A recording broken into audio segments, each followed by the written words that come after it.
طلبگار ہیں، ہم ہدایت کے طلبگار ہیں، اور اس ہدایت کو پانے کے لیے قرآن کریم کو اللہ تبارک و تعالیٰ نے سرزمین پر قیامت تک کے لیے رکھا ہے۔ مختلف زمانوں میں مختلف ترمیم کی گئی،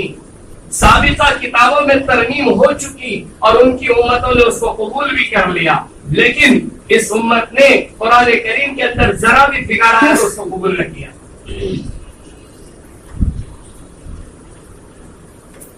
قیامت تک کے لیے قرآن ہدایت ہے،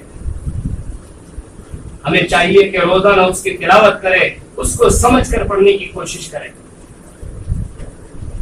ابھی میں نے اپنے میسج کے ذریعے سے حفاظ اکرام کو ایک ترغیب دی، وہ یہ کہ رمضان المبارک جیسے ہی قریب آتا ہے ہم حافظوں کے دل اوپر نیچے